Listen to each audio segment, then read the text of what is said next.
Streamed by clicking the WHOW Live icon at DeWittDailyNews.com. Top of the morning. Thanks for being with us. I'm your host today, Seth Lawrence. My guest in studio is Alison Rumler-Gomez. She is the Executive Director of Community Action. Good morning, Alison. Hi there. It's so good to see you again. How are you? I'm good. You ready to roll into or you probably dive into the holidays, don't you? Well, I don't cook. I'm the chip and dip girl. And okay. Well, so, yeah. So I don't know. you don't cook, so whatever. I know. You can still have fun in the holidays. Yeah. Well, my kids definitely look forward to going to my mother's house because she has this amazing spread wherever we go. Oh, really? Yeah. Nice. I have this crazy, I don't know. I make Cornish hens on Christmas Eve, and I invite my parents over for that. And it's not really something that people get really excited about. But then, like Thanksgiving, yes. Well, Christmas Day, yes. You need to mix it up then and just turn to prime rib instead of Cornish hens. That's your fix right there. By the way, how's your dad doing? He's doing good. Is he? Cool. Yeah, he's got another book coming out. Yeah, he's cranking those things out. My gosh, retirement is treating him well then. I know. He really, really loves to do it. Yeah.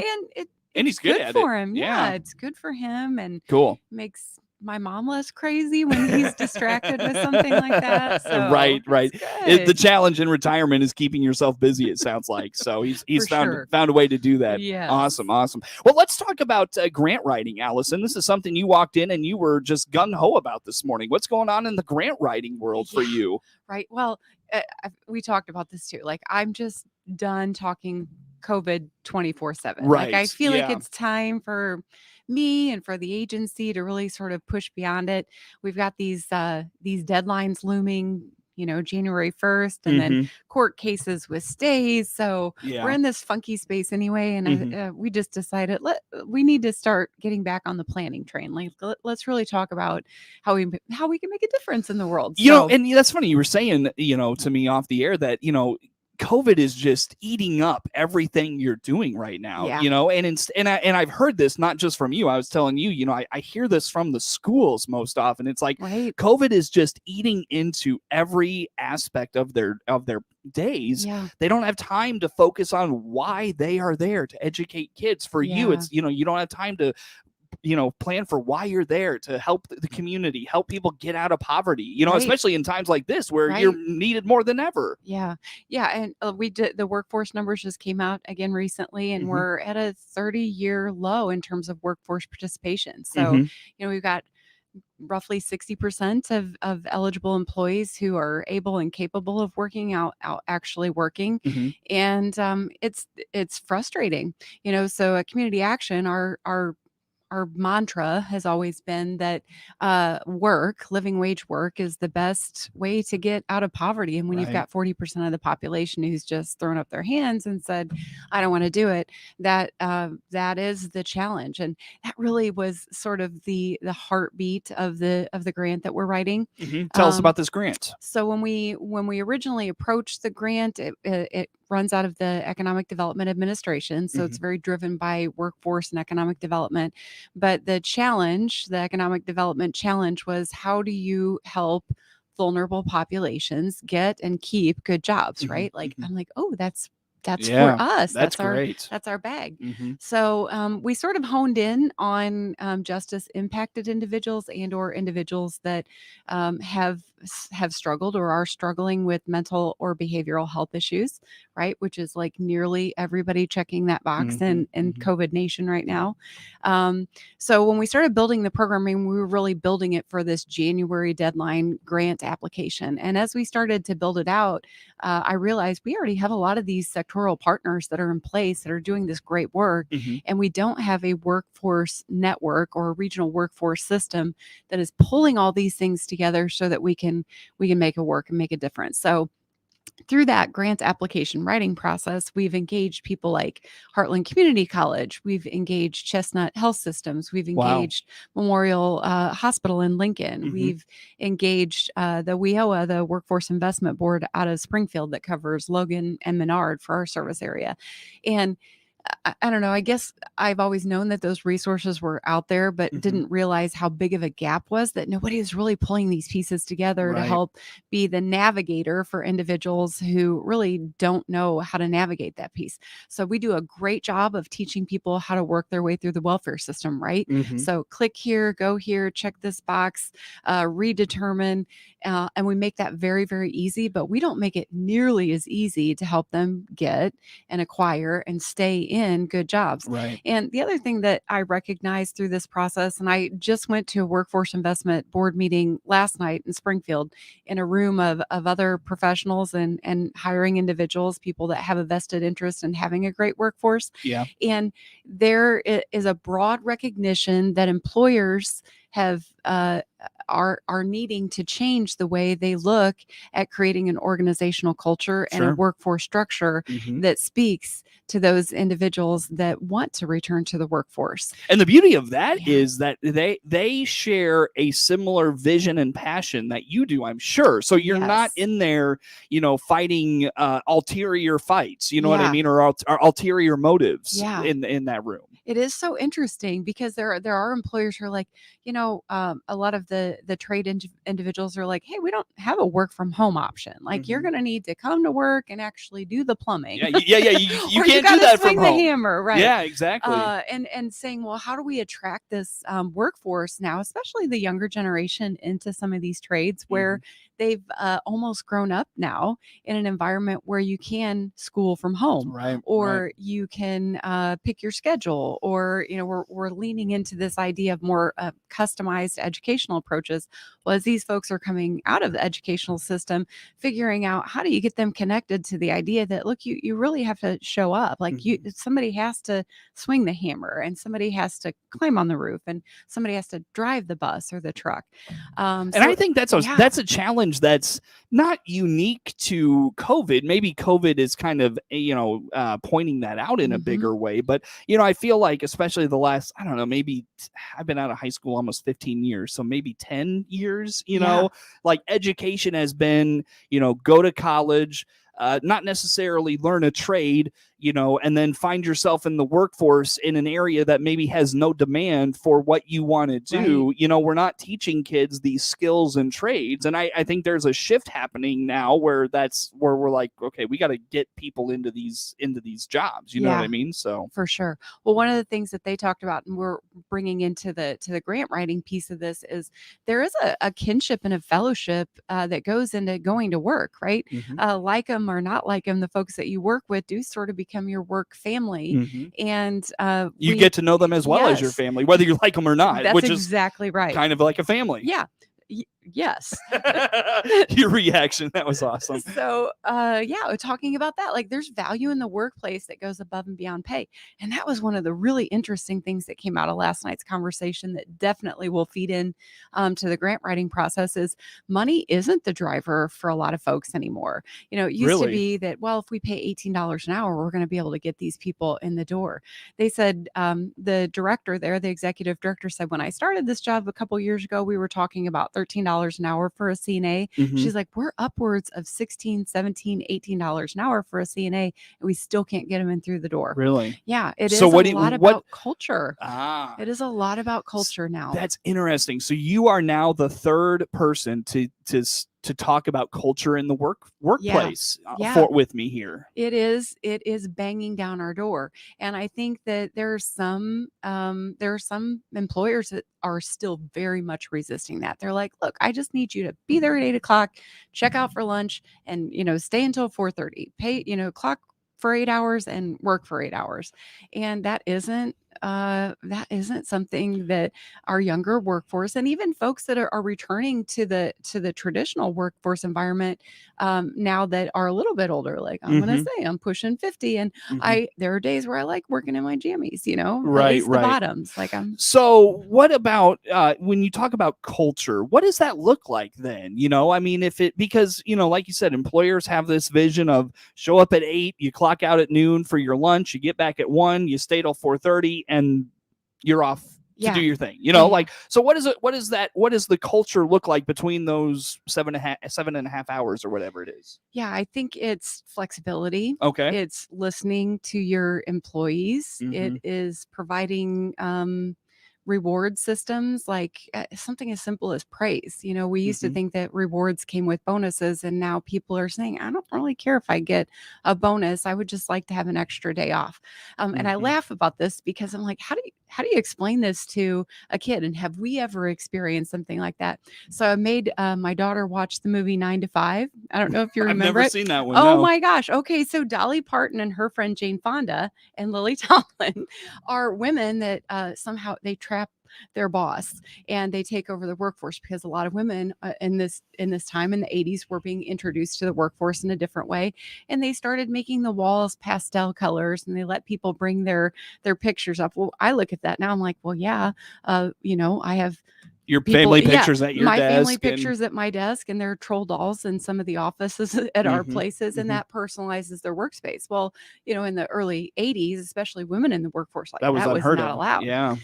So I do think we need to go back and figure out what our 9 to 5 moment is with a lot of these individuals, and introduce that into the workforce environment. Well, I'll tell you what, Allie, let's take a break here, and we'll come back and we'll talk about how all of this fits into this grant you're writing for, and we'll kind of connect the dots there. Again, Alison Rumler-Gomez is the Executive Director of Community Action, my guest in studio. A lot more with her on the way on the WHOW Morning Show.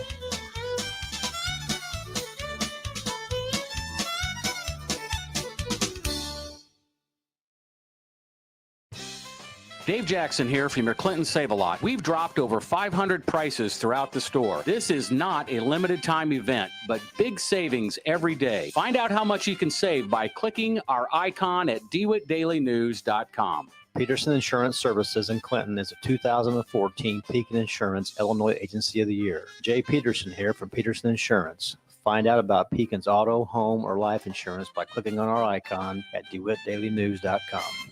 This is John Carter, Chief of Police in Monticello. As a law enforcement officer, I've seen the impact that depression and suicide have on people. Many times, those contemplating suicide endure considerable suffering and distress. But there is help. If you feel depressed or lonely, there are many resources to help you.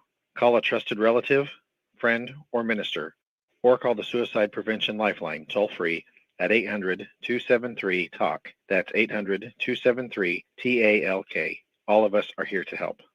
If you're looking for local hunting and fishing information, then join us for Central Illinois Outdoors with me, Jared White, Sundays at 8 a.m. here on WHOW. Every weekend, we'll offer detailed local fishing reports from professional guides. We'll swap stories with local celebrity sportsmen, and I'll invite you to share your stories as well. Central Illinois Outdoors with Jared White, every Sunday morning at 8 on all WHOW platforms and on demand at CentralIllinoisOutdoors.com. Brought to you by Bob Ridings in Pana and the Clinton, Illinois Chamber of Commerce and Tourism Bureau.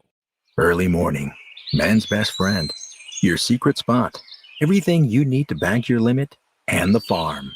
Thanks to Smart Alerts from Ag MRI, you can see issues as they arise with automated crop intelligence at scale, providing a view of every acre, every field from plant to harvest, all from your smartphone or tablet. So you don't have to sacrifice your role as farmer, parent, or whatever else comes along each season. See issues before they're a problem. Only with Smart Alerts from Ag MRI.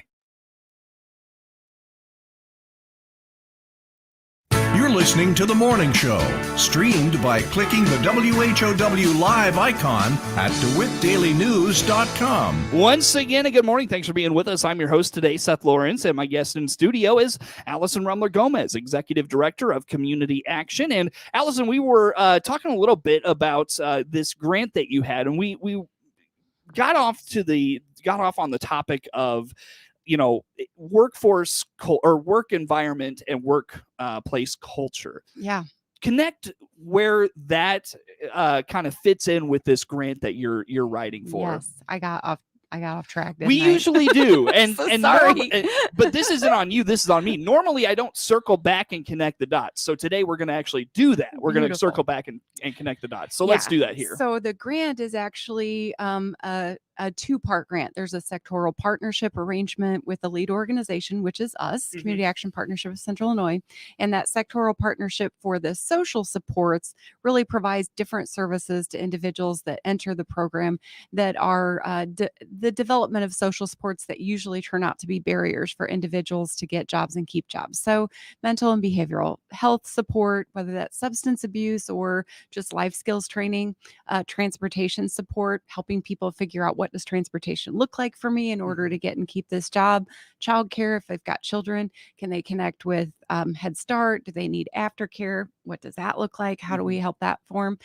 Something that people overlook a lot of times is nutritional and health support. I know you and I have talked about that before. It's amazing how what you eat and what you put in your body and the exercise that you get can affect all the other spaces. 100%. And then like parenting and relationships.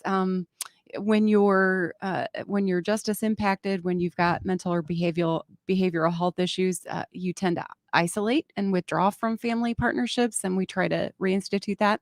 The other half of that is sectoral partnerships that we build in the world of education, training, and then also career placement. So we've picked out several sectors, industrial sectors, where we're going to try to place people. We looked at the occupational handbook, the highest growth spaces over the next 10 years. What can we expect to grow in?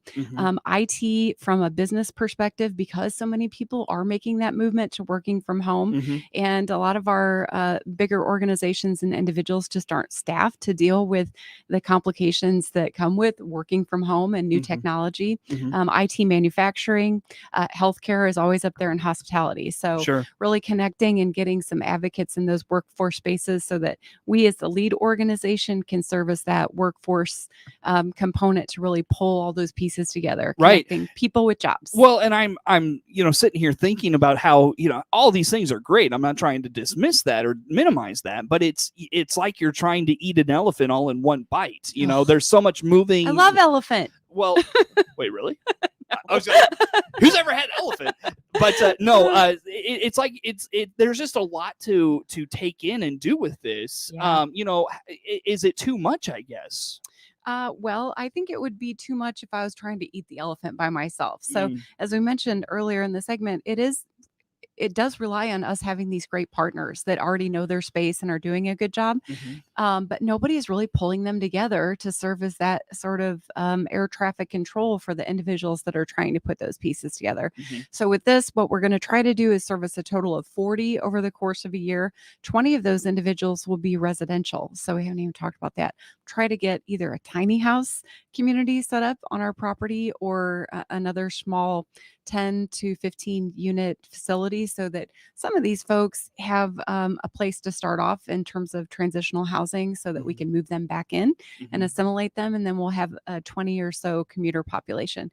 So it's huge, but we have great partners. Well, I was going to say and I'm, I'm trying to, put ideas or take over the idea bank or whatever, but that seems like something you could go to the high school with and say, building trades, this is what we'd like to do. Can you work on some smaller houses for us or maybe habitat or something in that and bring another couple of those types of partners to the table. And they know their business. I mean, we talked about the career planning component. I worked in higher education for several years. I know that things have changed since I worked in higher education. I have a 16-year-old daughter that reminds me on a weekly basis, I don't have any idea what I'm talking about anymore.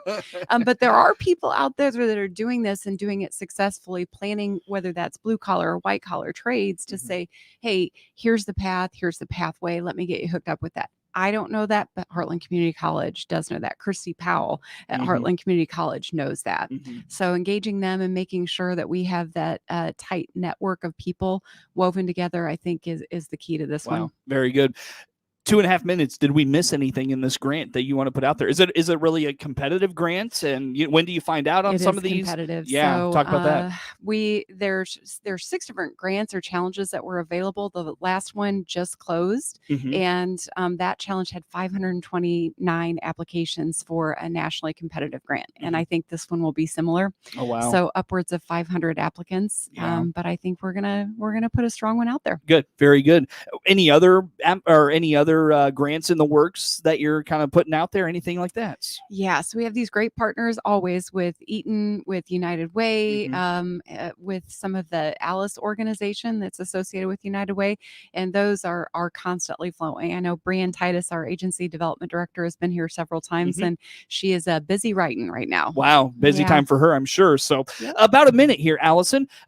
Cheeseburger in Paradise. It's several months away, but the planning is always going on. What's the latest with Cheeseburger? Thank you for letting me sneak this in. So the event is at the end of April next year, but we usually start selling tables around January. This year, I think we're going to open that up in December just because people are thinking about it. Huge. Yes, and they're excited about getting back out there again. And we had about half of the number of tables last year, so we're back to a 400 tabletop event this year. Super excited. Looking forward to it. So Cheeseburger is on the back burner, ready to rock and roll then. Yep. Cool. Look for it on the website. All right. Very good. And the website is? Capsule.info, CAPCIL.info. And what are the other ways that folks can follow along or learn more about community action, Allison? Website is the best way to get the information, but you can also call our corporate office, and that's 217-732-2159. Ask for Jolie. All right. Very good. Allison, always good to have you on the program. Always. Thanks so much for coming out. Definitely. Alison Rumler-Gomez is the Executive Director of Community Action, our guest in studio for this morning. We take a look at network news, local news, and weather, all on the way on the WHOW Morning Show. Stream live online all the time at DeWittDailyNews.com. Also streaming the morning show now to Facebook and YouTube.